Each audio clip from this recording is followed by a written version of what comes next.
Olá você, seja muito bem-vindo ou bem-vinda ao primeiríssimo episódio do podcast Cinema em Movimento, o seu mais novo podcast sobre cinema da internet. Eu sou o Pablo Rodrigues, se você não me conhece, eu sou psicólogo, crítico de cinema e criador do canal Cinema em Movimento do YouTube. Este podcast é uma extensão desse canal, então vai lá no YouTube, conhece o Cinema em Movimento, curte os vídeos, compartilha, se inscreve no canal, tem vídeo toda semana. E este podcast aqui, a proposta é que seja, a princípio, quinzenal, onde nós estaremos trazendo a cada 15 dias discussões interessantes sobre o mundo do cinema, análises de filmes. É um podcast para quem ama o cinema, para quem ama a sétima arte. E para iniciar os trabalhos, para iniciar a temporada 2021, deste novo podcast, do podcast Cinema em Movimento, vamos falar sobre o nosso cinema, sobre cinema brasileiro, mais especificamente sobre o atual cinema brasileiro, o cinema brasileiro na contemporaneidade, na atualidade. E para conversar sobre esse tema tão rico, eu trago aqui convidados mais que especiais para iniciar a nossa temporada 2021 de podcasts. Felipe de Souza, diretamente do Rio de Janeiro, por favor, se apresente. Olá. Sou Felipe de Souza, sou do Rio de Janeiro, Itaguaí, e sou amante do cinema, amo cinema, sou cinéfilo, ao mesmo tempo crítico de porta de bar, aquele cara que sempre reúne os amigos e critica na porta do bar o filme que viu durante a semana. Esse é dos bons, começa assim. Além de historiador, Além de historiador. E diretamente daqui de Recife, Leonardo Lima. Por favor, meu caro, se apresente. Olá, pessoal, tudo bem? É um prazer muito grande estar participando desse podcast de inauguração do Cinema em Movimento. Eu sou Leonardo Lima, sou sociólogo de formação, cinéfilo também, e atualmente tenho me dedicado a fazer críticas de cinema através do perfil do Instagram do Cine Mulholland. Uma homenagem, como o próprio nome diz, a Mulholland Drive, um filme do David Lynch. Beleza. Licença, Pablo, Antes de vou fazer só tudo, uma observação. O site do Leonardo é maravilhoso. Eu tenho lido agora as críticas desde quando o Pablo me apresentou e tenho acompanhado com bastante atenção as suas listas, cara, que são ótimas para indicar filmes. Massa, Felipe. Que bom que você está gostando, e é um espaço bem plural para falar de cinema, trazer dicas, notícias interessantes sobre a sétima arte. Massa, eu faço minhas palavras de Felipe, também estou gostando muito lá do site, tem críticas muito boas, e listas maravilhosas também, eu adoro essas listas. Bom, antes de tudo, eu gostaria de agradecer a vocês, meus convidados, por estarem aceitando essa empreitada de participar, do nosso podcast inicial aqui, deste piloto, Então, quem está ouvindo aí, por favor, perdoe os nossos erros, as nossas falhas, É algo novo para nós todos aqui, Mas podem ter certeza que este é um podcast feito com muito carinho, de pessoas que realmente amam a sétima arte. E é justamente por amarmos a sétima arte que hoje vamos falar sobre um dos melhores cinemas do mundo, que é o cinema nacional, o cinema brasileiro, que vem sendo aclamado aí no mundo inteiro como um dos melhores cinemas do mundo. Mas, infelizmente, o nosso cinema, o cinema de qualidade brasileiro, não é conhecido pela grande maioria do nosso público, Então, eu espero que esse podcast possa fazer com que você que nos escuta possa conhecer e apreciar ainda mais o nosso cinema. Então, vamos nessa para o primeiro podcast do Cinema em Movimento.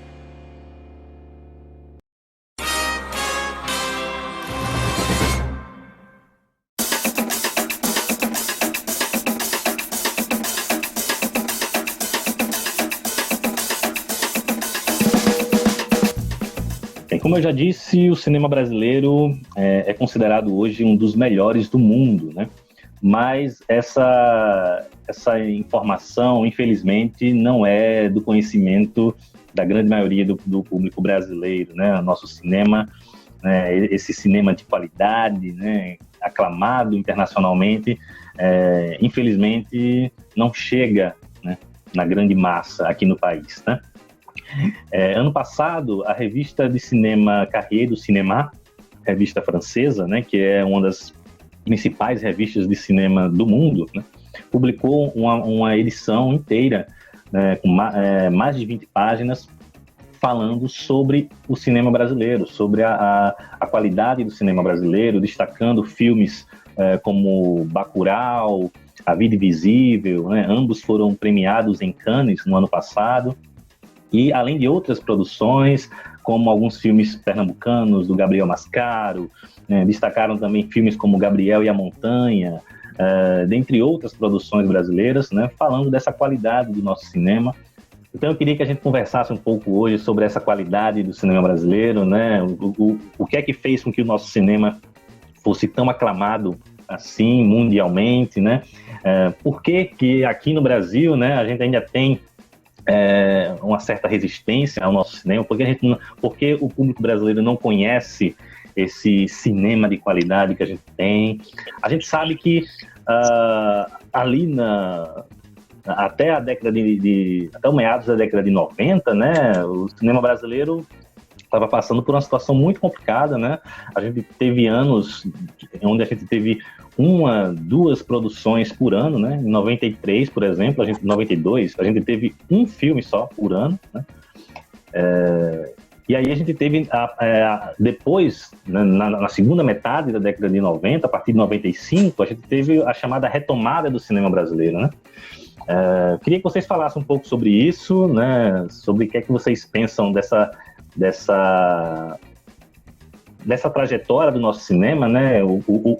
Como é que vocês veem toda essa trajetória desde a retomada para cá, né? Na opinião de vocês, o que é que fez com que o nosso cinema ganhasse essa força toda, né?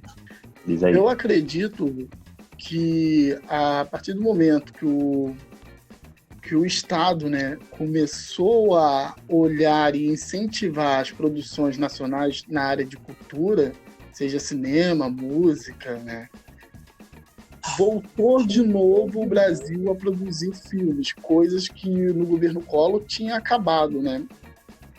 O governo Collor ele acabou com todo o incentivo cultural e isso gerou o fato de em 92 só ter um filme, em 93 acho que um filme também, né? Então a retomada voltou com incentivo à cultura, né? Voltando ali com Carlota Joaquina, né? Que é um grande filme nacional. Também o Terra Estrangeira, né? Do Walter Salles, outro grande filme.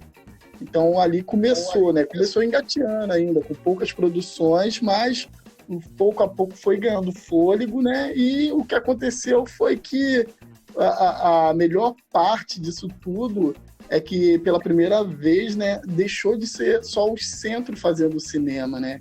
Porque até no cinema novo, né, quem olhava o sertão ainda era cineastas do centro, né?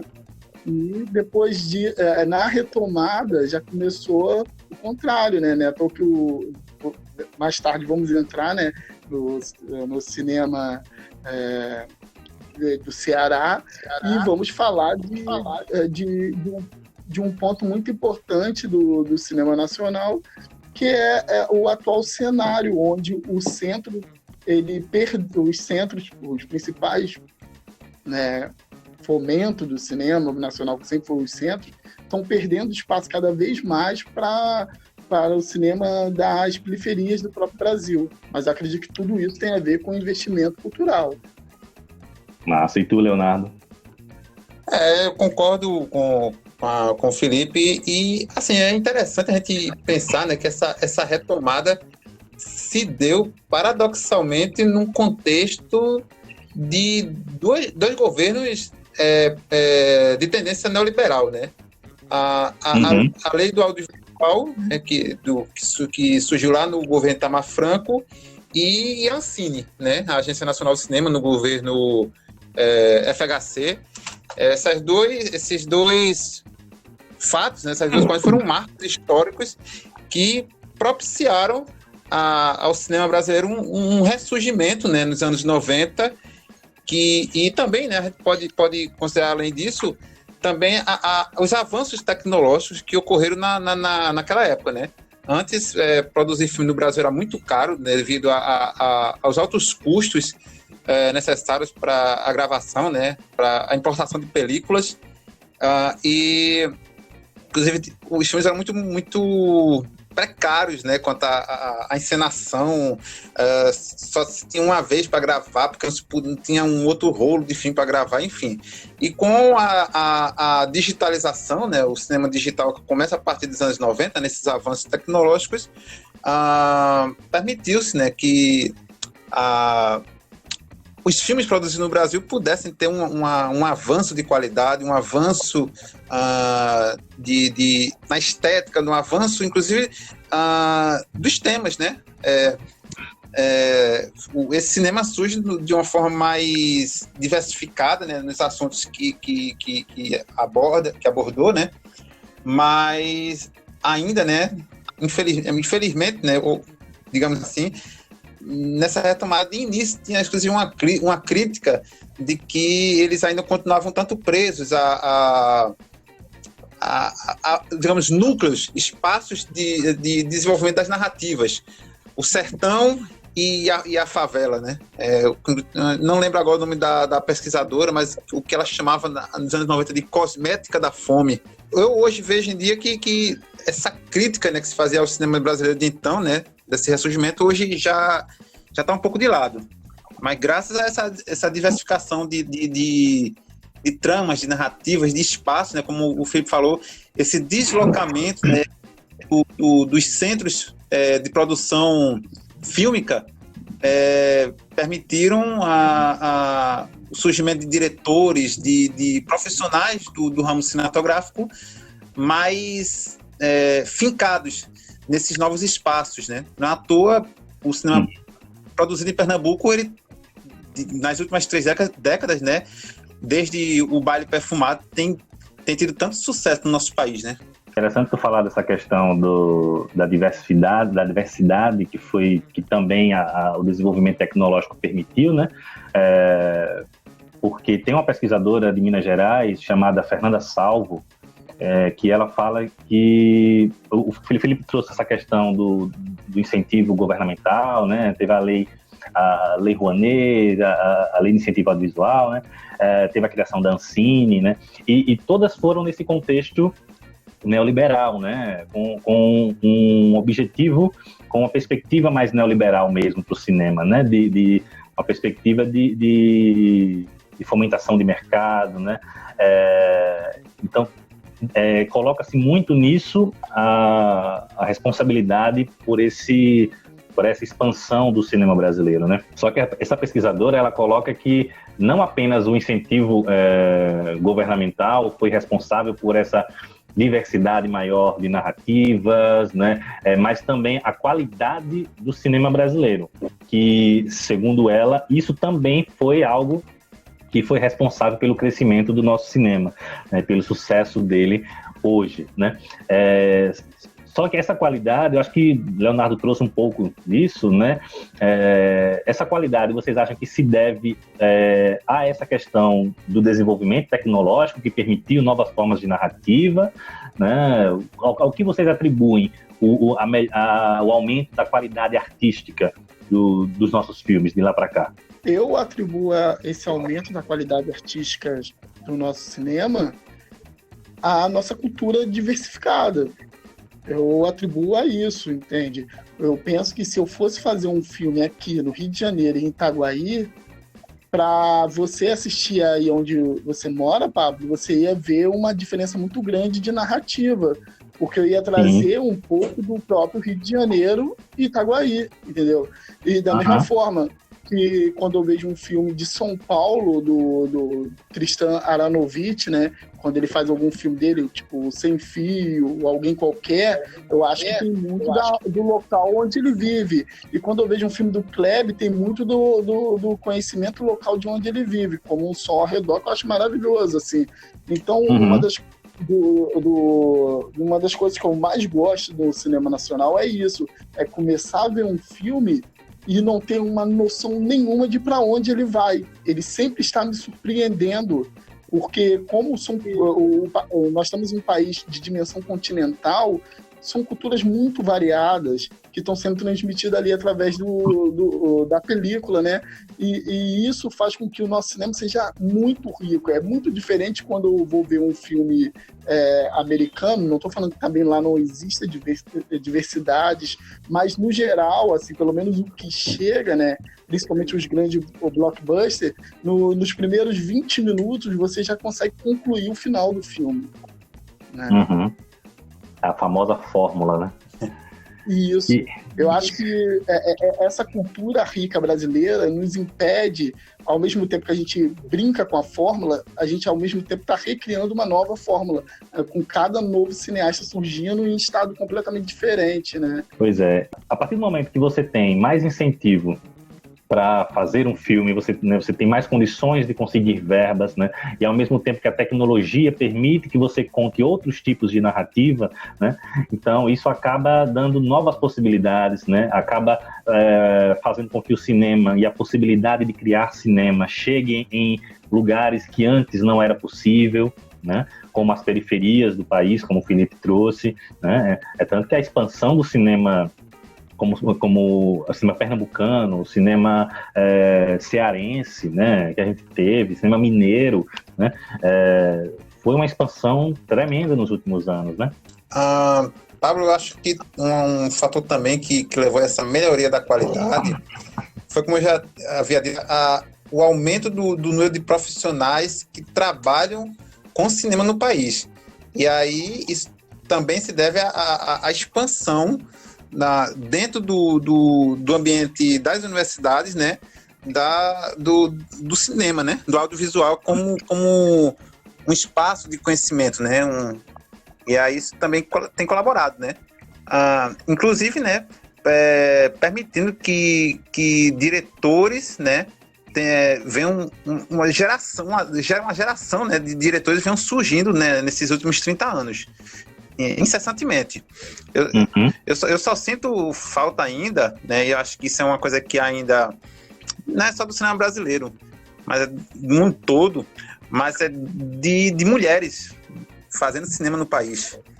Isso que eu acho que ainda é um ponto fraco nosso, e trazer esse olhar, né? O olhar da mulher que certamente vai trazer uma melhoria ainda maior do cinema.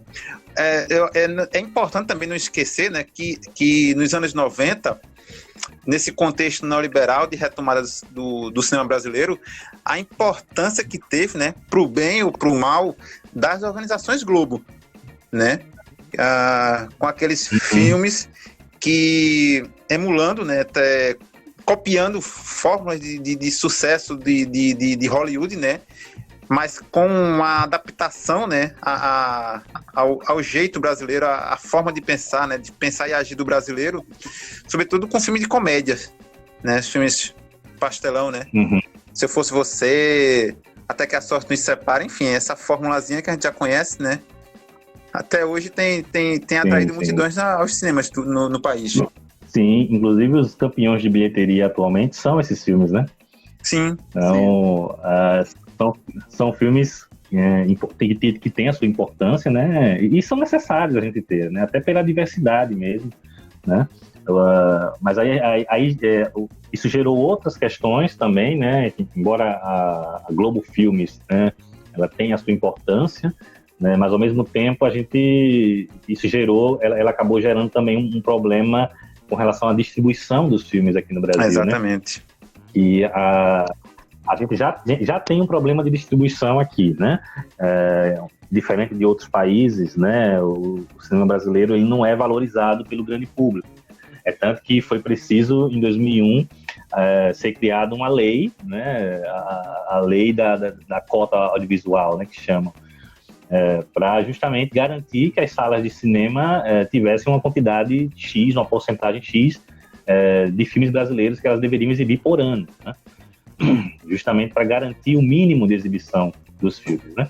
O problema é que esses filmes que são exibidos, na sua grande maioria, são filmes da Globo Filmes, né? Então a gente acaba que o que chega para o grande público, né, são esses filmes, né, da Globo Filmes, de qualidade muitas vezes questionável, né? E acaba gerando uma hegemonia, né, das indústrias Globo, né, no nosso cinema, né? Então isso gera um outro problema que acaba impedindo, né, que as produções aclamadas, as produções de maior qualidade artística que são premiadas, né, não cheguem para o grande público, né? A não ser se essa produção ganhar uma dimensão muito maior, aí a própria Globo Filmes começa a distribuir o filme, né? Aí leva como Aquários. Sim. Aí ganha uma dimensão maior, ela se torna distribuidora.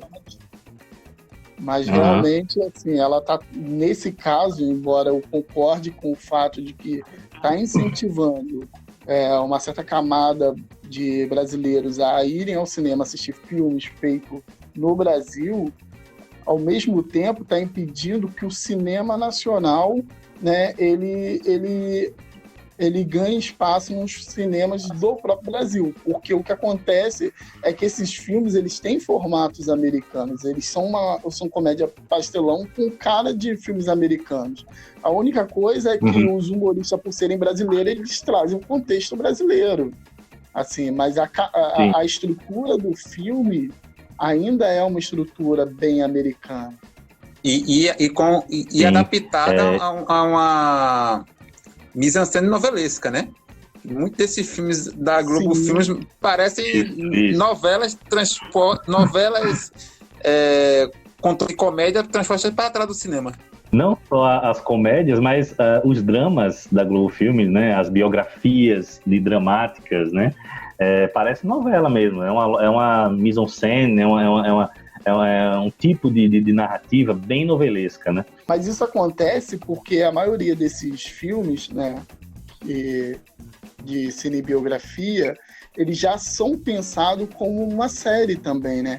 Eles são dirigidos como filme, mas eles são pensados como uma série. Existem cenas ali que não entram no filme, né, na versão de cinema, mas já são filmadas e não entraram para a versão de cinema não porque o corte pensado para cinema de um jeito ou não. Não entraram na versão de cinema porque eles já planejam lançar aquilo no final do ano com uma minissérie estendida daquilo que você viu no cinema, né? Isso prejudica demais, até porque a maioria das pessoas acabam já pegando isso, né, e não vão ver. E isso também perde alguns desses filmes que, por sorte ou por boa direção, conseguem serem bons filmes. Exemplo, eu gostei do Web, né? E também gostei do Simonal. Agora, o Chacrinha quanto a versão de cinema quanto a versão em série, é tudo horrível, né? Poderia só ter sido série mesmo. Eu tenho um sério problema com essas cinebiografias globais. Né? São poucas que conseguem me agradar. Né? Me agradei ali, gostei do Tim Maia, né? Embora também tenham ressalvas. Gostei do Gonzaga, mas também tenho ressalvas, né? Enfim. Sim. Parece que você está vendo sempre o mesmo filme, né? Sim. Mas o que é que vocês identificam como características desse atual cinema brasileiro, né? Desde a retomada para cá? Porque como o Leonardo trouxe a questão do cinema antes, a gente tem muito aquela coisa das narrativas de favela e sertão, né? Aquela herança do cinema novo, né? Que a gente teve. Então a gente tinha muito isso, tanto que até hoje tem pessoas que falam que o cinema brasileiro só tem favela, putaria, né? Ou então é o cinema sobre o sertão, né? Mas eu acho que a gente conseguiu uma diversidade muito grande de lá para cá, né? Uma diversidade de narrativas que já rompeu com essa ideia, né? E eu acho que a gente consegue trazer algumas características, né, desse nosso cinema, mas eu queria saber primeiro de vocês, quais são as características que vocês conseguem identificar nesse nosso cinema dos últimos anos aí. Eu penso, né, eu só vou comentar algo em cima do que você falou que essas pessoas que falam que o cinema nacional é só putaria, né? Não sei que tipo de cinema eles estão vendo, mas não é o cinema brasileiro, entendeu? Porque resumir Tem o muita cinema gente que fala brasileiro apenas aos filmes da pornô chanchada é ter conhecimento zero sobre o cinema brasileiro. Tanto da época da pornô chanchada, né? Que ali ainda existia o cinema marginal, existia outros grandes filmes que estavam sendo feitos no mesmo período, né? Talvez a pessoa deixou de ver Eles Não Usam Black Tie, deixou de ver Pra Frente Brasil e foi ver algum filme da pornô chanchada e diz, esse é o cinema brasileiro, entendeu? Sim. Só olha para um lado, não olha para o outro e quer definir que o lado que olhou é o que define o todo. Mas tem muita gente que pensa dessa forma sobre o cinema brasileiro ainda hoje, né? Que acha que o cinema brasileiro é só isso. É tanto que, e também, digamos assim, muitos filmes que ganham fama, né, no grande público, né, principalmente lá no começo dos anos 2000 para cá, né, foram filmes que traziam muito desse tipo de narrativa, né? Era Cidade de Deus, Tropa de Elite, né? E são filmes aclamados, mas que ainda tinham que ainda traziam esse tipo de narrativa, né? Então, tem muita gente que pensa assim, infelizmente, mas é isso, são pessoas que não conhecem o nosso cinema e que, infelizmente, são a maioria do nosso país, né? O nosso cinema de maior qualidade, esse cinema aclamado, né, que está hoje sendo considerado um dos melhores do mundo, ele não chega para a grande massa, né? Justamente por essas questões que a gente está falando aqui, né? Distribuição, né? Dentre outras, né? Exatamente. É por aí mesmo que vocês estão dizendo, né? E eu só queria acrescentar que com poucos filmes, né, que conseguem quebrar essa barreira, né, de, assim, filmes, digamos, de uma narrativa mais cabeça, vamos chamar assim, né? Os poucos filmes que quebram esse estigma junto ao público são aqueles que passam por uma legitimação vinda de fora, vinda de festivais, de premiações como Cannes, né? Como hoje em dia está muito em voga Sundance, né?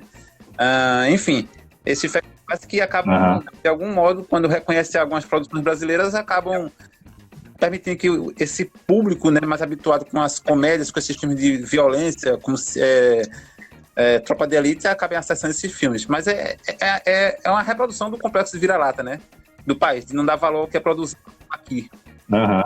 Inclusive, até, Leonardo, a gente estava conversando em off, né, e tu trouxe a questão do Oscar, né, Leonardo? Do porquê, né, de que a gente tem esse cinema de qualidade imensa, né, rico, mas que nunca ganhou um Oscar, né? Pois é. Isso é uma coisa que tem que ser discutida mesmo, né? Mas aí eu acredito que, em grande parte, acontece na própria escolha do Brasil de filme que vai enviar, entendeu? Não que o Oscar também não vai olhar um filme brasileiro com um certo receio ou preconceito, mas a escolha do Brasil é sempre péssima, né? Não em todos os casos, eu adoro A Vida Invisível, eu não discordo de ter enviado ele, embora eu preferia que fosse o Bacurau, mas não discordo que foi enviado ele. Mas a maioria das vezes que fazem escolhas são escolhas políticas, e parece que a Academia Brasileira, eles não estão de olho no momento do mundo na hora que fazem umas escolhas do filme, né? E o Oscar de filme estrangeiro, o atual melhor filme internacional, ele é o único prêmio que acontece no Oscar que ele é um pouco mais atual, né? Ele tenta discutir o momento. E se o Brasil ficar para trás, ele vai sempre perder mesmo. Verdade. Tem a questão também de que o Oscar é uma premiação voltada dos Estados Unidos para os Estados Unidos, né? Em sua grande maioria. E aí, essas escolhas infelizes da Academia Brasileira de Cinema, né, têm deixado de levar em conta a distribuição das obras desses filmes brasileiros nos Estados Unidos. E aí, quase sempre levam assim, filmes que a gente nem discute a qualidade, né, porque não deixam de ser bons filmes, mas que não têm a inserção necessária dentro do mercado norte-americano para chegar em condições de competitividade.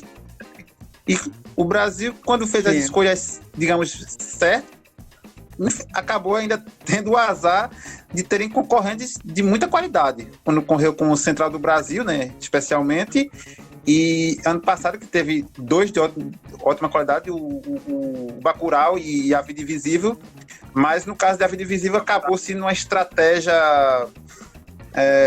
da Amazon, né, dos estúdios da Amazon, que adquiriram o filme, né, prometendo uma ampla distribuição no mundo, e o que não ocorreu, né. Vocês sabem que o Bacurau, ele pode ser indicado ao Oscar nesse ano agora, né? Sim, pode. Porque ele só chegou a estrear internacionalmente mesmo esse ano. Então ele ainda pode ser indicado ao Oscar, né? Inclusive é o filme favorito do Obama, né? Um dos filmes favoritos dele do ano, né? Mas vocês acham que esse cinema brasileiro que a gente tanto elogia, né? Cinema aclamado, vocês acham que esse nosso cinema atual, ele se enquadra? Porque a gente sabe que o Oscar ele tem a gente falou em fórmula, o Oscar tem não uma fórmula, mas ele tem um certo tipo de narrativa e de filmes que eles gostam de premiar, né? Tem um certo padrão de filmes, né, que são os filmes de Oscar, vamos dizer assim.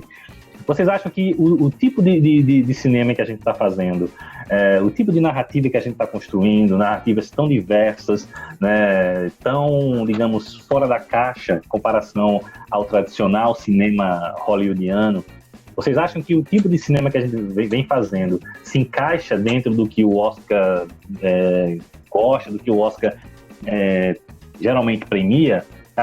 Vocês acham que isso influencia no Oscar também não nos brindar, digamos assim, né, com essa premiação, quando a gente escolhe um filme de responsa, né?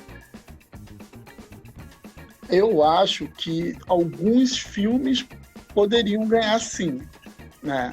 Outros não tem chance. E isso não por causa da qualidade do filme, mas não tem chance. Exemplo, um Divino Amor, do Gabriel Mascaro. Acho um filme maravilhoso, mas sem chance para concorrer ao Oscar.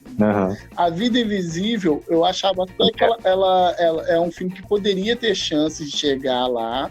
Acho que a campanha é ruim mesmo, mas eu ainda acho que esse tipo de drama tinha mais força em um ano de 2011 a 2012. Não acho que ano passado seria o tipo de filme, entendeu? Porque, como eu disse, o Oscar de melhor filme estrangeiro, né, melhor filme internacional atualmente, ele tenta conversar com o mundo ao mesmo tempo que ele exige que o filme seja de um país e tenha identidade desse país. Exemplo, isso que prejudica. Exemplo, o Bacurau, ele já conversava com o mundo e tinha uma identidade brasileira. Então ele segue muito as exigências do que eles querem, entendeu?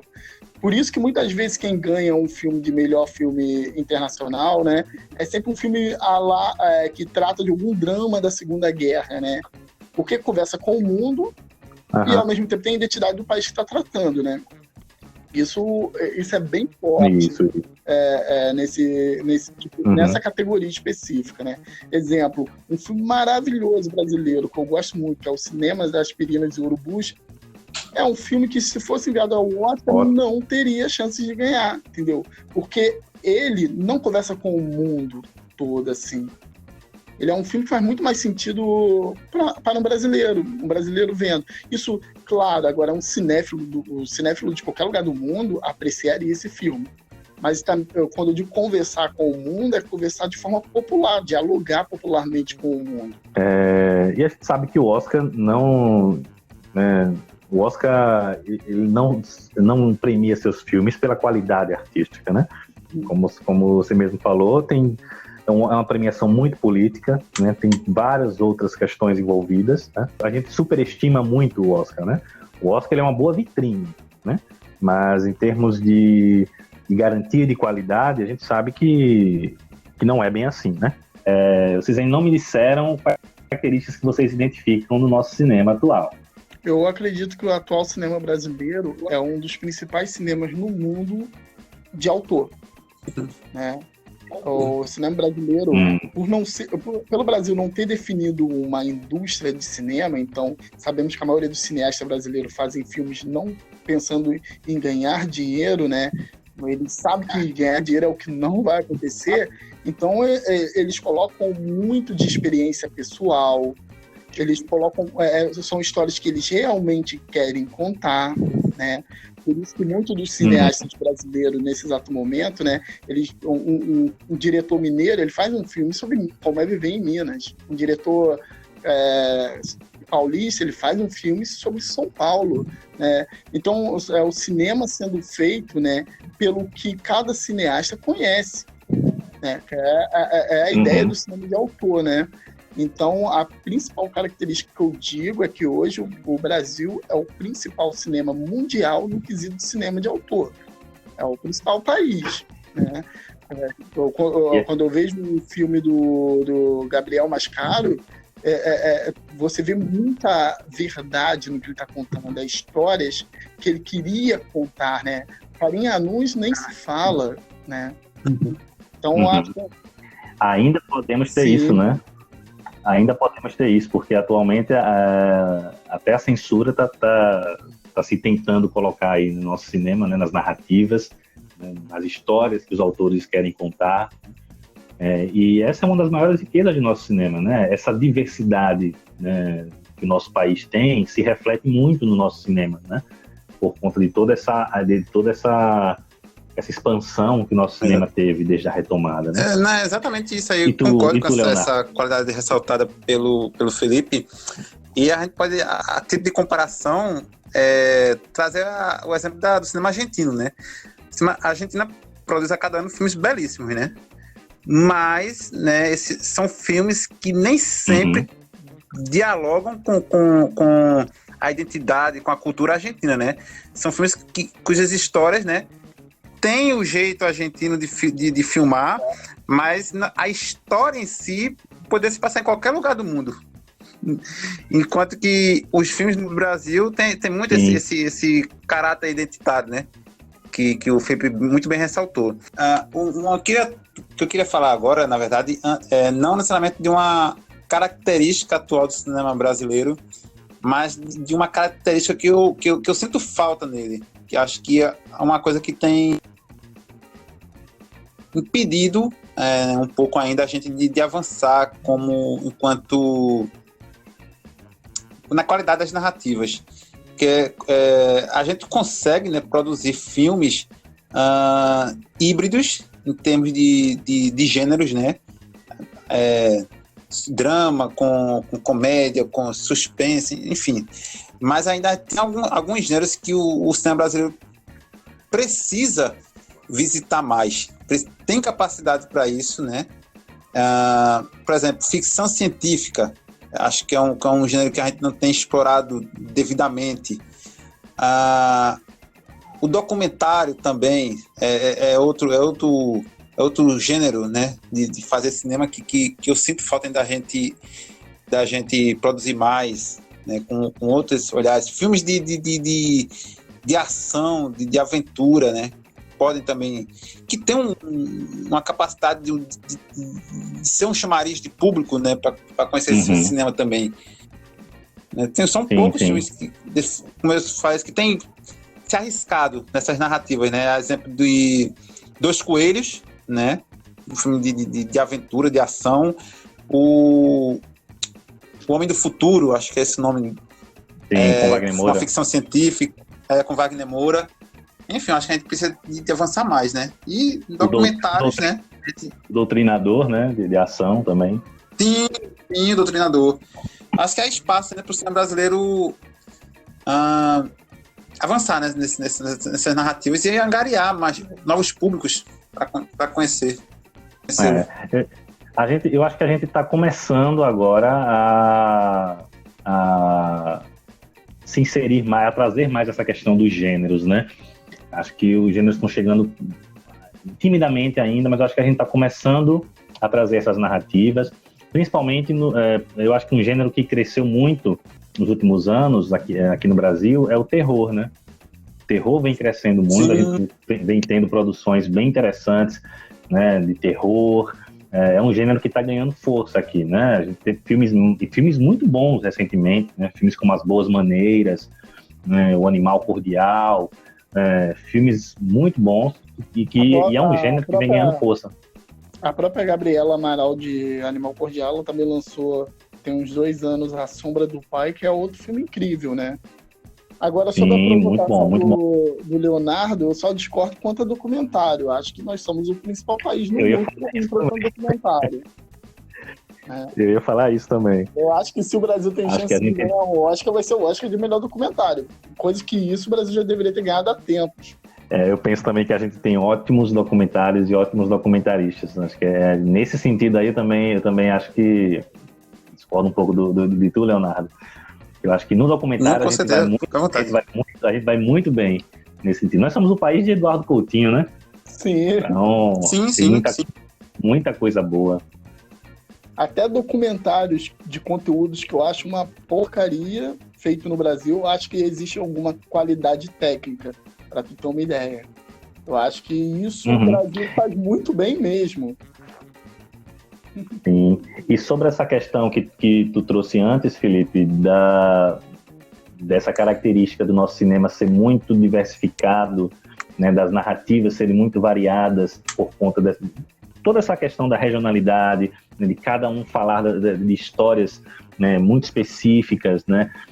Eu acho que essa diversidade ela está presente não só nas histórias, nas narrativas que são contadas, mas até mesmo na linguagem dos filmes, né? A própria linguagem cinematográfica do nosso cinema ela é muito variada também, muito diversa, né? Eu acho que isso também é uma riqueza que a gente tem. O Brasil é rico quanto em forma e conteúdo, né? Ele traz essa riqueza regional na sua forma também, né? Isso faz com que a forma que você vai ver o filme, né? Ele vai ser um choque para você, vindo de outra região, tendo contato com aquele filme, duplo, né? Um choque duplo. Porque aquele tipo de história você não conhece porque não tem contato, ao mesmo tempo aquela forma do que o filme está sendo fotografado, aqueles movimentos de câmera, é algo novo também para você em um contexto, assim, de exemplo, de um drama urbano, mas é um drama urbano da onde, né? Da Bahia, é muito diferente de um drama urbano do Rio, né? Eu acho isso.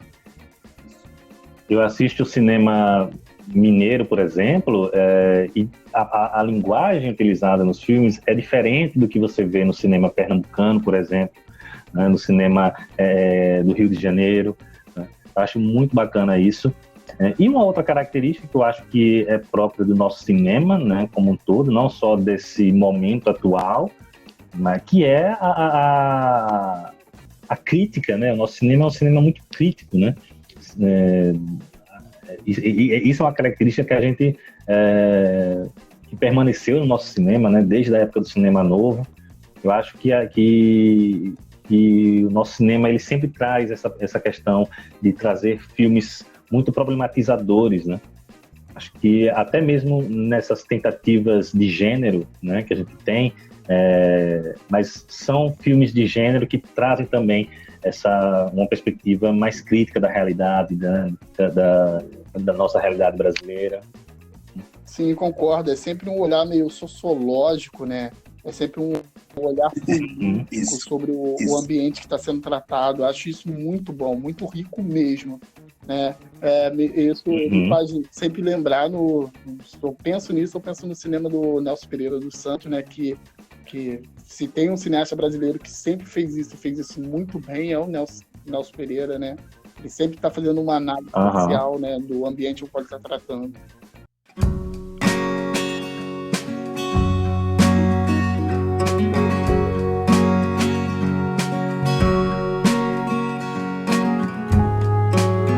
E de lá para cá a gente teve, né, alguns filmes que foram importantes assim nessa retomada, né, e nessa expansão do nosso cinema, né? A gente já foi, vocês já citaram o Carlota Joaquina, né, que é considerado o marco da retomada lá, né? Sim. 95. É um filme bem interessante também. Teve o Central do Brasil, né? Que Isso. foi aclamado internacionalmente, né? Concorreu ao Oscar, né? Sim. E aí, era melhor do que A Vida é Bela? Eu prefiro. Eu prefiro. Quando eu era criança, eu Pois gostava mais da Vida é Bela, mas já faz alguns anos, mais ou menos, que não acho que é impossível comparar a qualidade técnica que o Walter Salles usou para aquela história, a fotografia do filme. É um filme muito superior. Todas as atuações ali muito boas, né? Coisa que na Vida é Bela não tem como falar isso do Benigni, mesmo ele tendo ganhado o Oscar de melhor ator, não tem como comparar. É um grande filme, Central do Brasil, um grande filme. Eu fui apreciando mais ainda ele ao longo do tempo. É um grande filme.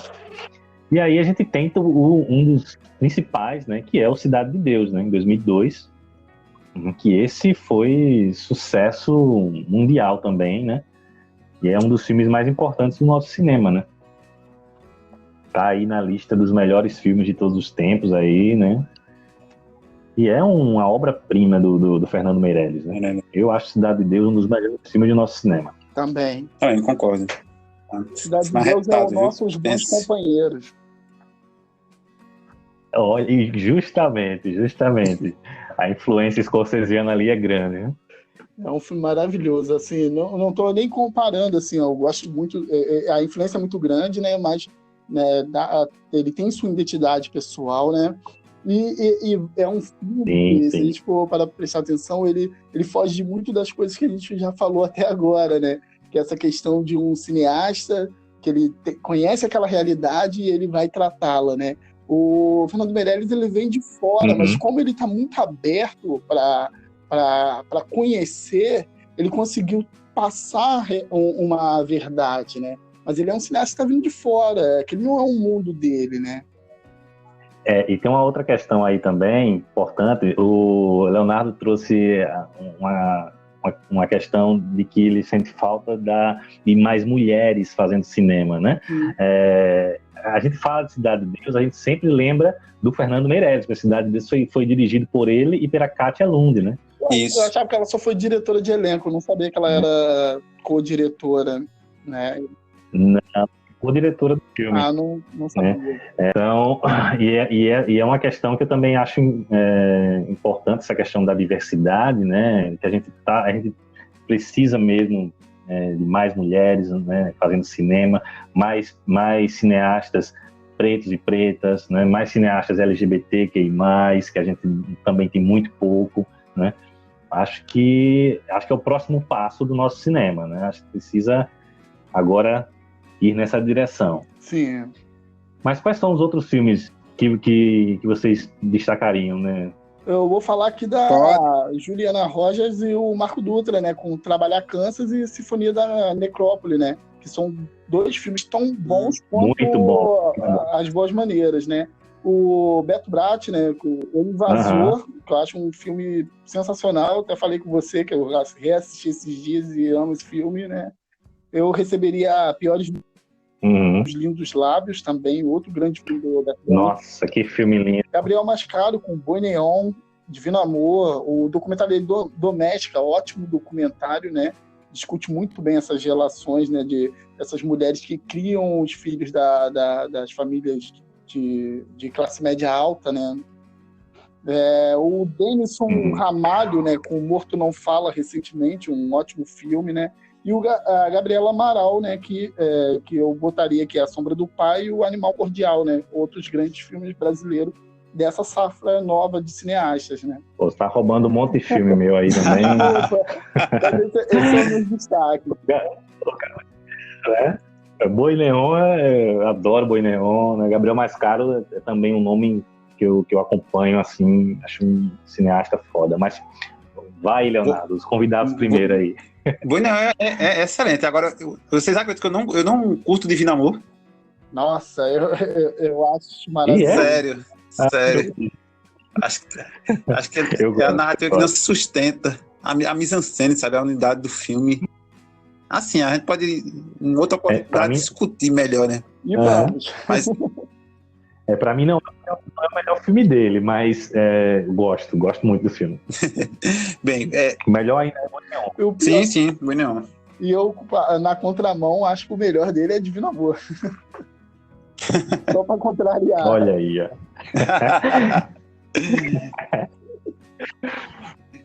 Nesse período... Sim, Leonardo, fala aí. Alguns filmes que eu gosto muito, né? Eu gosto muito do Bicho de Sete Cabeças, da Leslie Bodansky, que eu acho que é um filme muito bom. sensacional, um dos melhores. Eu colocaria no top 5 da produção nacional recente. Muito bom. Sim. O Madame Satã, né? O Lázaro Ramos. Lázaro Ramos? Muito bom. Lázaro Isso. Ramos. Lázaro Ramos. Do Anus, né? Tá ótimo, inclusive. Carinha Anus. Isso. O Amarelo Manga também eu achei sensacional. Muito bom. O filme Cláudio Assis é incrível. Cláudio Assis é um cineasta muito bom, né? Acho que não tem como falar de retomadas e não lembrar dele. E para fechar, eu mencionaria, né, o Que Horas Ela Volta, da Ana Mui-Laerte. Adoro. É outro filme maravilhoso, né? E vamos chamar assim, a trilogia, né? Entre aspas, do Kleber, né? Som ao Redor, a trilogia e o Bacurau. Sim. São filmes que me marcaram muito. O Kleber, eu sou suspeito. O Kleber eu sou suspeito para falar porque eu acho ele um dos melhores cineastas da atualidade, também, no geral. Tá? Não só do Brasil. Acho ele muito bom, muito bom. Eu aposto que o nosso Oscar vai vir com ele. Eu acredito que não. Tomara. Porque eu acho que ele tem muito de mudanças de...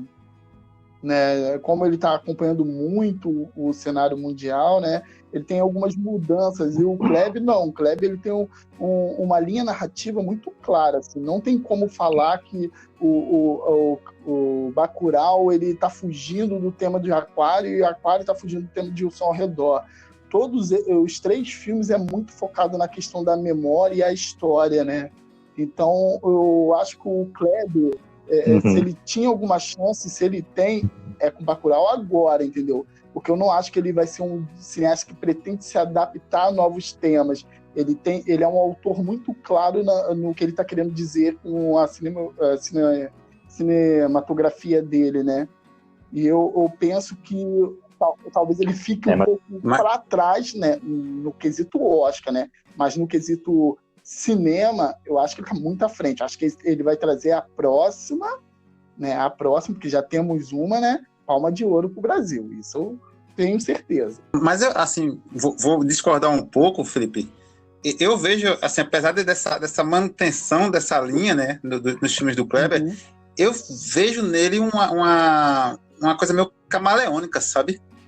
Uma coisa de conseguir trabalhar com o gênero, sabe? Trazer uma inovação. Por exemplo, o Bacurau lida com essa linha do western, né? Então, acho que ele tem esse macete, essa capacidade de ressignificar a obra dele. E eu comparo muito ele com o Bong Joon-ho, né? Do Parasita, que consegue transitar, né?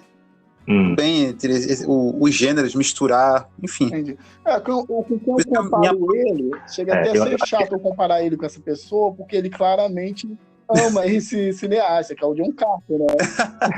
Mas eu comparo. Já sei. Eu sempre tenho influência, assim. Não sei se é por ele gostar muito de usar o zoom in e o zoom out, né? Que é uma característica muito forte ali nos cineastas que surgiram nos anos 70, né? E ele tem essa influência de anos 70, né? Ele também tem Sérgio Leone, essas coisas assim. Então, o filme dele... Ele é discípulo do John. E a forma que ele trabalha, tu olha assim...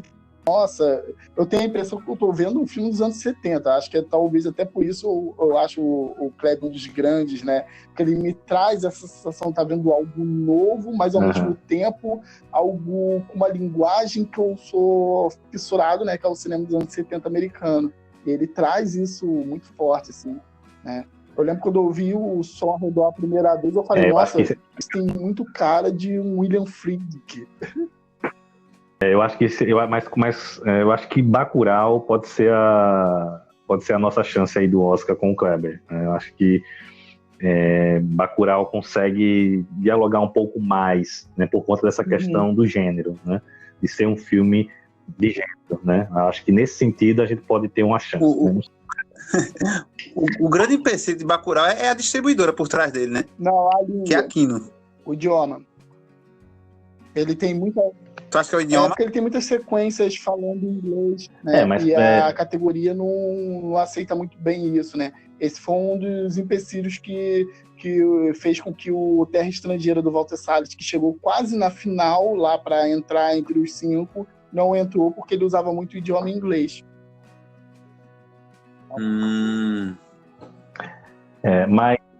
Mas o... acontece isso, mas tem alguns filmes que isso acaba passando um pouco, né? Como, por exemplo, Quem Quer Ser o Milionário, né? E tinha também algumas cenas com mas o inglês, ele né? Mas o melhor filme, não o estrangeiro. Foi o melhor filme, sim. Ah, sim. Entendi. Pois é, vocês já falaram um bocado aí que eu ia falar. Eu acho que nos últimos anos a gente teve coisa muito bacana, muito boa mesmo. Filmes como, por exemplo, eu já falei aqui As Boas Maneiras, né? O Animal Cordial, Arábia, que é um filme que eu adoro, do João Dumas e do Afonso Shoa. Eu acho lindo esse filme. Tem também adoro Que Horas Ela Volta também. Gosto do Mãe Só Tem Uma, também da Ana Mulaer, embora tenha dividido a crítica. O Ventos de... Não viu? O Ventos de Agosto, do Gabriel Mascaro, acho também um filme muito bonito. O Mate-me, por Favor, né? Também acho um filme de gênero, um terror, muito suspense, na verdade, muito bacana. Ele é da Ana Rocha da Silveira. E Para Minha Amada Morta, do Ali Muritiba, que eu acho um suspense muito bom, um suspense bem Hitchcockiano. Né? E o cinema brasileiro? Não conheço, sério mesmo. Não viu? Nem ouvi falar. Nem eu. Nossa, cara.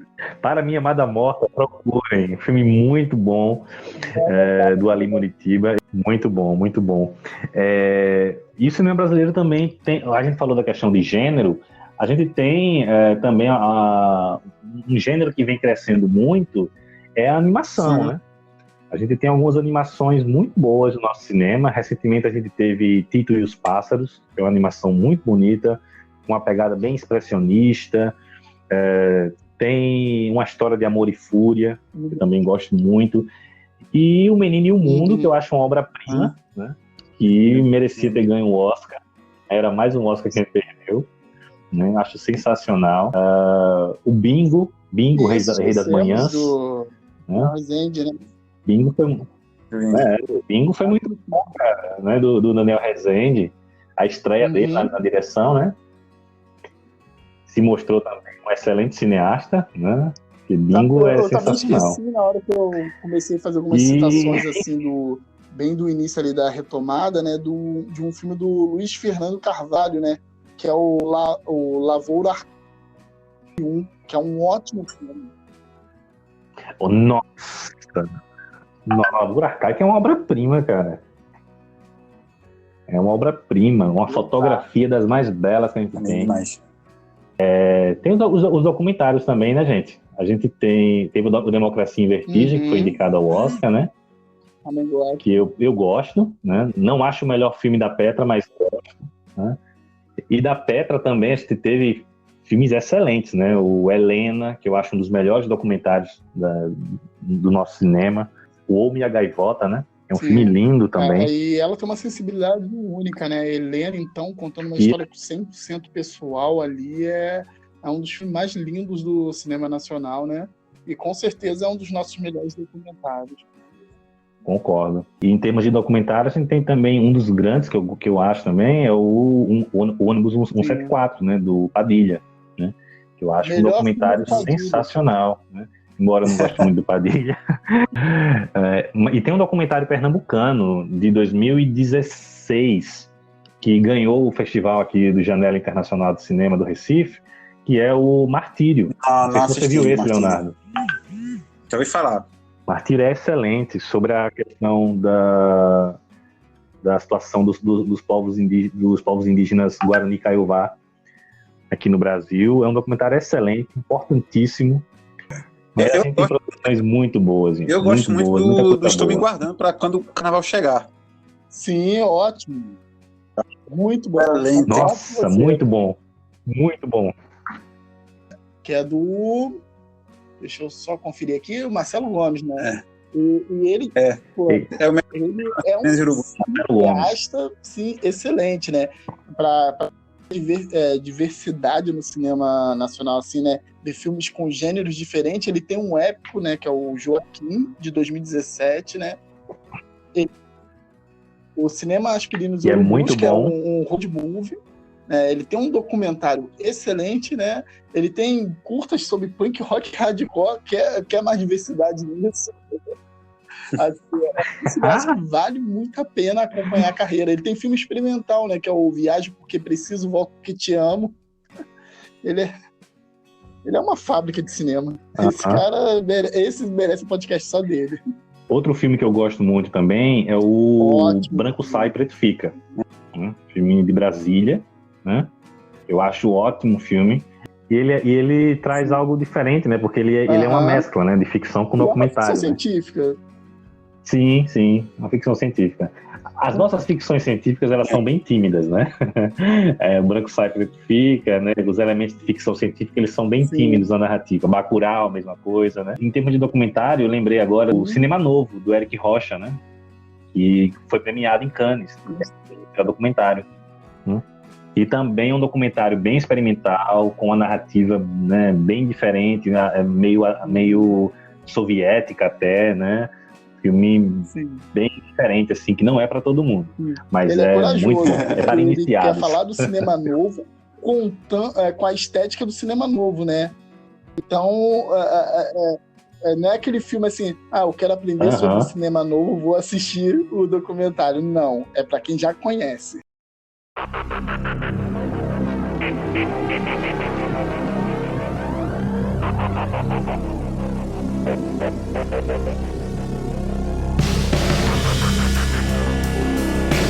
E toda essa diversidade, toda essa riqueza que a gente tem no nosso cinema, como a gente já falou aqui nesses filmes todos, né? A gente sabe que hoje tudo isso está ameaçado, né? Porque a gente está tendo diversos ataques ao nosso cinema desde a entrada aí do governo do excrementíssimo Bozo, né? Então, a gente começando logo no início do governo a extinguir o Ministério da Cultura e depois tentar ali acabar com a Ancine, né, querendo transferir a Ancine para o Ministério da Defesa Civil, se não me engano, né, tentando censurar as obras, criar filtros, né, sendo que um desses filtros era não financiar filmes com temáticas LGBTs, né? Então, fora o desinvestimento que se teve, né, na Ancine recentemente, onde o orçamento que foi aprovado para 2020, se não me engano, era mais de 40%, eles cortaram mais de 40% do orçamento para 2020 para o audiovisual, né? Então, a gente está num momento muito delicado para o nosso cinema, né? E justamente no momento onde o nosso cinema está sendo aclamado mundialmente, né? Ainda mais, né? Depois das premiações ano passado em Cannes, né? Da Carrière do Cinema, falando do nosso cinema, né? Num momento tão importante para o nosso cinema, a gente está tendo todos esses ataques que podem aí ameaçar novamente a produção do audiovisual no nosso país, né? Podemos voltar aí aos anos 80 e ao início dos anos 90, né? Com produções mínimas, né? E censuradas, o que é o pior ainda, né? Então, eu queria saber de vocês aí, como é que vocês veem esse momento do nosso cinema aí? Total ameaça. Agora mesmo, apagar das luzes de 2020, alguns milhões de reais que já haviam sido captados pela Lei Rouanet, né, o setor privado já tinha destinado para algumas produções do país, e bastava o governo federal assinar lá a portaria que as empresas doavam. Não foi assinado, perdeu, você vai ter que captar tudo de novo agora esse ano. É uma tentativa muito clara, né, muito evidente de desmontar todo o nosso filme e toda a nosso cinema, né, como tem sido produzido, né, até porque o nosso cinema, como vocês já colocaram, é um cinema crítico, né, não é um cinema que se cala diante das adversidades, que se põe diante de um governo. Até mesmo na era em que a esquerda teve no poder no país, né, a gestão Lula e Dilma, o nosso cinema não foi um cinema de aclamação ao governo, né, que estava, né? Apesar das tendências de alinhamento, né, desses diretores, desse pessoal do cinema, à esquerda brasileira, né? A esquerda no Brasil. Mas foi muito crítico. E aí, esse atual governo aí, esse governo fascista, não quer, né? E esse atual governo, né, que na verdade é um desgoverno, né? Ao contrário, ele diz que está fazendo ele está tirando o discurso ideológico do cinema, né? Mas ao mesmo tempo, né, todos nós sabemos que está sendo feito um filme contando a história dele, né? Que provavelmente vai ser lançado em um ano de eleição. O diretor, eu esqueci o nome, eu deveria ter anotado aqui, mas é o mesmo diretor de O Jardim das Aflições, né, um documentário sobre o Olavo de Carvalho, que provavelmente vai ser lançado no ano de eleição, né? Igual, infelizmente, foi lançado o Lula, o Filho do Brasil, né? Mas pelo menos ali tinha um diretor, né? Que não vai ser lembrado só por esse filme, ele já tinha feito Quadrilho e concorreu ao Oscar pelo Quadrilho, né? De melhor filme. Então, pelo menos tinha um diretor capaz de fazer uma obra, né? Fábio Barreto. Né? O diretor do Jardim das Aflições é Josias Teófilo. Né? E vamos falar a verdade, né? Só um idiota completo ou alguém completamente desorientado sobre o real cenário político vai acreditar que essas medidas que estão sendo tomadas com a Ancine é uma medida para tirar questões ideológicas, né? Na verdade, não. As medidas são ideológicas, né? Na verdade, elas estão querendo tirar o cinema denúncia brasileiro, né? Porque não é um cinema de esquerda, é um cinema de denúncia. Como o Leonardo já falou, houve denúncias tanto em períodos de neoliberalismo no governo do Fernando Henrique, quanto no governo Lula e Dilma, né? O próprio cinema estava denunciando esses governos também. Então, não é um alinhamento com a esquerda. O cinema brasileiro é um cinema político de denúncia. Sim. Nunca foi um cinema aliado à esquerda, embora... Claro, tem cineastas, sim, que são de esquerda, obviamente. Mas nem todos eram de esquerda, né? Mas sim o cineasta preocupado com a questão sociológica brasileira, né? Com a política e economia do Brasil e essa distribuição entre um povo muito desfavorecido. Essa era a preocupação principal dos principais cineastas brasileiros. Pois é, a arte como um todo, ela na minha opinião, a arte na sua maioria, tendência, ela pende para a esquerda, né? Mas aí é uma outra discussão. Mas é complicada essa situação, né? Ano passado não, a gente já está em 2021. Em 2019, né, deu uma declaração falando lá, a gente não vai financiar filmes como Bruna Surfistinha, que são filmes pornográficos, sabe? Aquela coisa bem moralista, bem...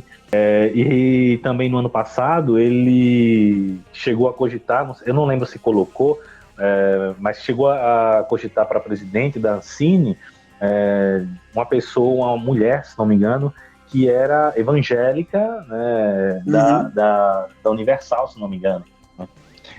Então, assim, da mesma forma que ele disse que ia colocar um ministro no Supremo terrivelmente evangélico, queria fazer a mesma coisa com a Ancine, né? E só não extinguiu a Ancine por conta porque foi advertido que isso poderia gerar muitas críticas, muita pressão em cima dele.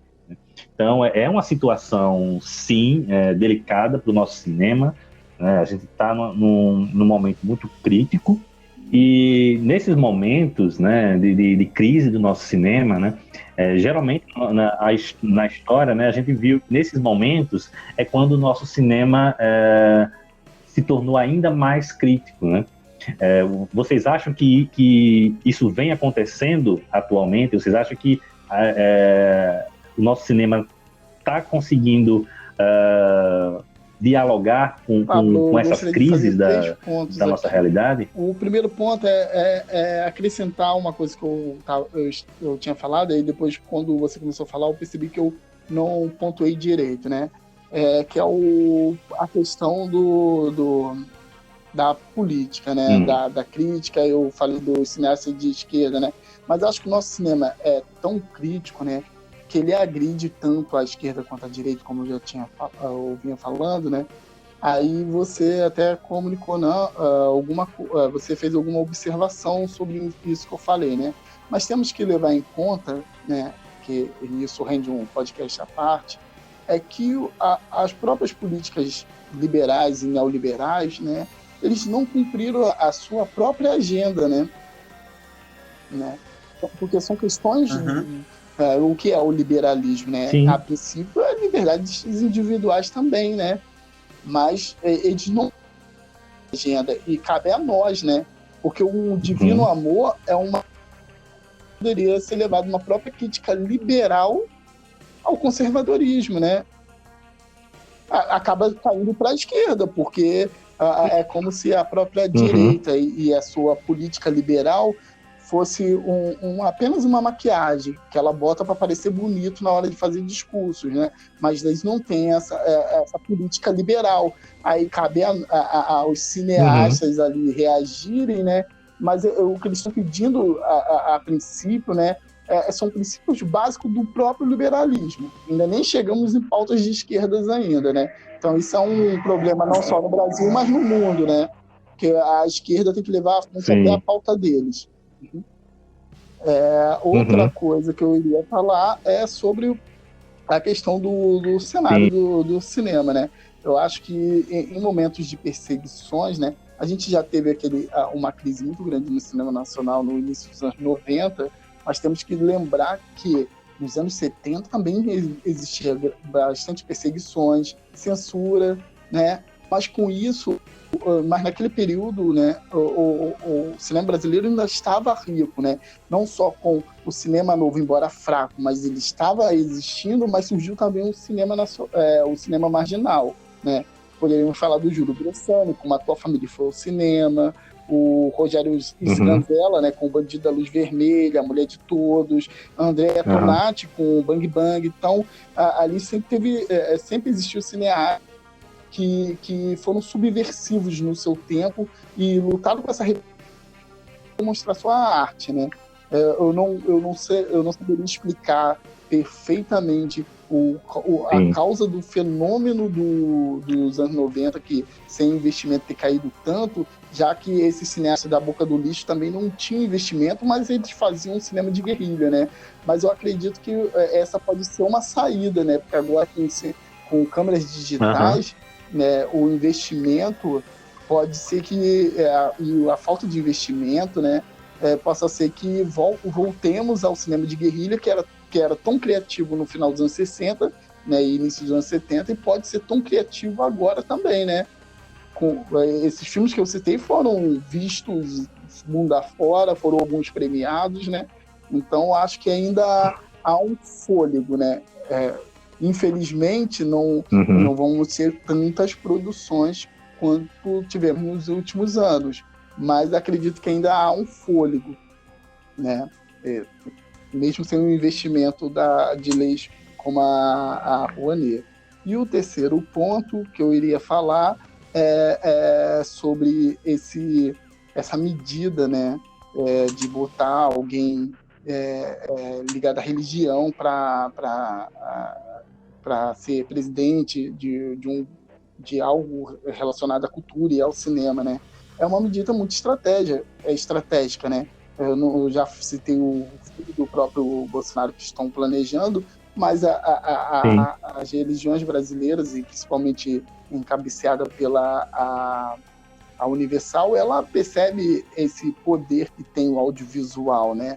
Não é à toa que a própria emissora deles trabalham com produções de novelas, né? Tentando ali combater a principal emissora do país, que também é famosa mundialmente pela sua qualidade de novela, qualidade dessas duvidosas, mas ganha prêmios, né? E ela vem combatendo com esse discurso, né? Recentemente, né, ela até finalizou uma novela que se tratava de questões atuais, mas era uma visão completamente conservadora, né? Então, a chance deles de chegar à produção, a uma grande produção de cinema financiada pelo Estado é uma questão de uma guerra ideológica, né? E de fazer mais filmes com essa característica conservadora, né? Eles estão fazendo uma escolha política, claramente, né? Não só acabar com a grande produção de cinema nacional que foi sendo criada até então, mas, ao mesmo tempo, criar um novo padrão de cinema nacional completamente conservador. E é uma questão ideológica, porém, que é passada para as pessoas, que é vendida para o grande público, como não sendo algo ideológico, né? Porque esse governo ele tem muito disso, né? De utilizar desse discurso de que está combatendo a questão ideológica, quando na verdade ele está sendo tão ideológico quanto, né? Essa ilusão da não ideologia, né? De que a ideologia é ruim, né? Quando na verdade isso é uma estratégia ideológica, né? Sim. É muito difundida por esse tipo de governo, né? E eu não diria que ele é um desgoverno, né? Porque eu acho que ele é um governo que está fazendo justamente o que ele se propôs a fazer, né? Está funcionando muito bem, né, essas estratégias que eles estão utilizando, né? É justamente esse o projeto de governo que se tem, né? Um projeto de controle da cultura, né? De estar com esses elementos em mãos, né? De poder utilizar da cultura para difundir essas ideologias conservadoras, né? A gente sabe, eles sabem do poder da cultura nisso, né? Não à toa eles estão tentando tomar o controle do cinema, né? A cultura, a arte, né? Ela tem ela tem um poder de influência, um poder de difundir ideias muito grande, né? Lenin já dizia lá nos anos 20, né, na Revolução, que o cinema era a maior de todas as artes, era o principal elemento que conseguia difundir o comunismo, né? Ele reconhecia a importância que tinha o cinema na divulgação, na propagação das ideias socialistas, né, daquele período, né? E isso vale não só para o regime socialista daquela época, mas em todos os regimes, principalmente nos totalitários, né, tem-se muito disso, né, de controlar a produção cultural, né? Então, isso também por isso que eu digo que não é um desgoverno, mas é um governo. Está funcionando muito bem, obrigado, né? É justamente essa a estratégia, né? É exatamente esse o projeto, né? O Bolsonaro não enganou ninguém, né? Ele não é o tipo de político que enganou as pessoas, né? Como a maioria, né? Ele sempre foi isso, ele sempre nisso daí ele tem essa qualidade, ele nunca enganou ninguém, né? Ele sempre foi justamente isso, ele sempre disse exatamente o que ele ia fazer, ele está fazendo exatamente. Justamente. Outra coisa, ele é a diarreia que ele prometeu que ele queria. Esse poder do cinema como arma de propaganda, né? O cinema americano, né? Ele também é perfeita análise dessa coisa que não se vende como propaganda, claro. Mas o maravilhoso filme de Natal lá, o do Felicidade Não Se Compra, que é uma propaganda. Claramente propaganda, belíssimo como filme, né? Mas é uma propaganda, claro. Aquilo é uma pura propaganda. Eu vi Irene a Teimosa esses dias, né? Que também é uma propaganda ali do período ali da crise de 29, né? De como podemos viver unidos, vida americana, e vamos superar as dificuldades, né? Então, acho que eles sempre fizeram isso, né? Não é à toa, e difundiu a pior coisa do mundo, né? Que é, na minha opinião, que é comer pipoca no cinema, né? Eu acho isso daí uma grande besteira. Eu detesto pipoca e odeio pessoas que comem, sujam tudo e fazem aqueles barulhos insuportáveis. E ficam bebendo refrigerante fazendo barulho, ó. Nossa. Descontei minha raiva já. Eu concordo com o Felipe aí. Incomoda mesmo a pipoca e o refrigerante lá do povo. Já vamos começar o podcast sendo odiados. Bem, eu ia falar o seguinte, Pablo e Felipe, sobre o que eu espero, né, desse momento, né, do cinema no Brasil, em virtude do contexto sociopolítico que estamos vivendo, né. Eu creio que nós vamos passar por muitos aperreios, né. De certo modo, o nosso cinema vai ter suas fontes orçamentárias cortadas, né. A gente vai ter uma diminuição abrupta do número de produções anuais, mas eu tenho um pouco de uma visão otimista, né? Que a gente não vai retroceder ao que foi nos anos 80, né? Que foi a grande crise do cinema nacional. Eu acho que os inúmeros festivais, né, que ocorrem anualmente, né, no Brasil e no mundo, eles vão ser espaços, né, garantidores da presença dessas produções, né, sobretudo a nível internacional. Eu aposto muito nisso, do cinema brasileiro ganhar mais espaço no mundo afora, né, por meio dos festivais. E eu creio também que um caminho alternativo que a gente pode seguir é o do streaming. A gente está vivendo um momento de mudança paradigmática, né? Na história do cinema, né? Cada vez mais as empresas de streaming, né? Tendo maior espaço do mercado cinematográfico mundial. E eu acho que uma possível saída do cinema brasileiro é buscar se associar essas empresas e colocar algumas obras lá no streaming. Obviamente que eu não sou ingênuo de pensar que a gente vai ter um King Kong em Assunção, a Carrete passando na Netflix, por exemplo. Mas eu vejo espaço para algumas produções autorais ganhando visibilidade nesse meio. Por exemplo, eu até estou para assistir na Netflix o Cidade Pássaro, por exemplo, que é um filme nacional aí que acabou de estrear. Antes do Natal, ninguém passou despercebido de todo mundo. E foi um filme belíssimo, apresentado no Festival Internacional de São Paulo, em outubro. Então, acho que eu tenho esse otimismo, de certo modo. Nós vamos sobreviver. Vamos ser um cinema de guerrilha, de crítica, mas vamos viver. Esse otimismo eu também tenho, porque eu acredito que nós vamos se reinventar, né? Como eu disse, eu acredito que vamos se tornar vamos continuar fazendo cinema igual houve no final dos anos 70 com o cinema marginal. Vamos continuar aí, talvez criando uma plataforma de streaming de cineastas brasileiros, também seria uma ideia bem interessante, né? Pacarrete eu consegui ver perfeitamente na Netflix, é um ótimo filme, delicioso. Acho que qualquer pessoa que se tiver contato com aquele filme vai conseguir ver que é um bom filme, né? Fácil poderia também ter entrado como um dos concorrentes ao Oscar brasileiro. Deveria ter sido. Né? Eu defendo bastante, acho um ótimo filme. Eu acho que a gente vai ter de tudo, né?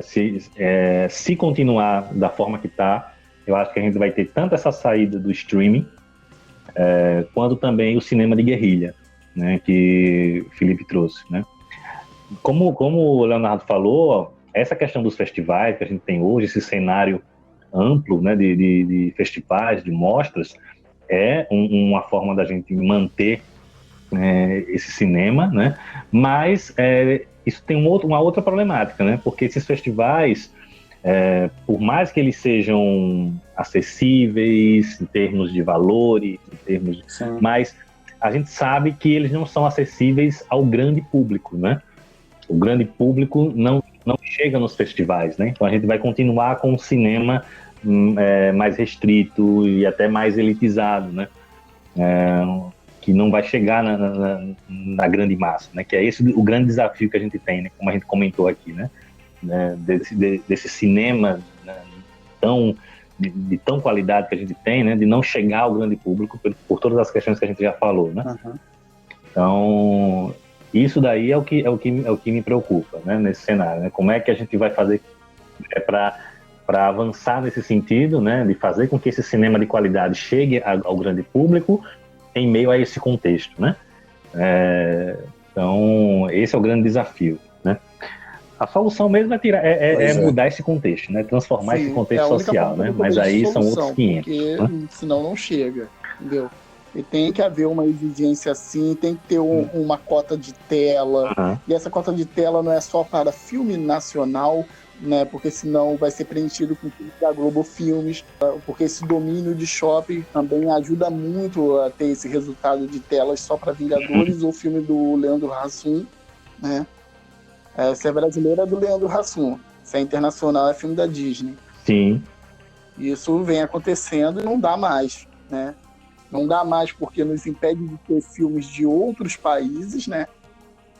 Uhum. Porque não é só os Estados Unidos que faz, nem só o Brasil, né? Também poderíamos ter espaço de telas também com filmes de nacionalidades completamente diferentes, né? Exemplo, o cinema iraniano, que é um cinema muito rico, mas só chega no Brasil ou em DVD ou pirata. É difícil, né? Um cenário muito complicado no nosso cinema.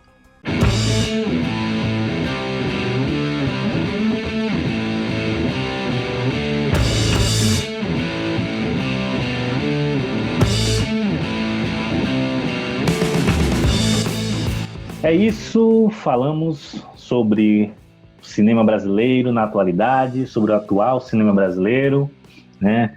Queria agradecer aí os meus convidados, né, mais uma vez, por ter aceitado este convite no nosso primeiro podcast do Cinema em Movimento. Foi uma discussão muito bacana, muito rica. Eu adorei participar do podcast, adorei conhecer o Leonardo, né? Já conheço as suas críticas e falar com ele foi ótimo. Falar com você, Pablo, é sempre um prazer, né?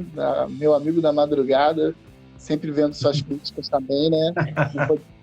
Não posso passar por isso sem falar, né? E lembrar a todos que vão ouvir esse podcast de também ir no canal do Cinema em Movimento no YouTube, né? Sempre com ótimas críticas, né? E é isso, né? Estamos aí, né? Sempre falando sobre cinema brasileiro, que eu também amo de paixão, né? É o cinema que me fez gostar de cinema, é o cinema brasileiro, né? Antes eu gostava de filmes. O cinema brasileiro me fez gostar de cinema, né? E eu recomendo a todos que não conhecem os filmes que citamos até aqui ou outros que ficaram de fora, de correr atrás e conhecer, porque temos um cinema muito rico, né? E que não está abaixo de nenhum cinema no mundo. Prazer conhecê-lo, viu, Felipe?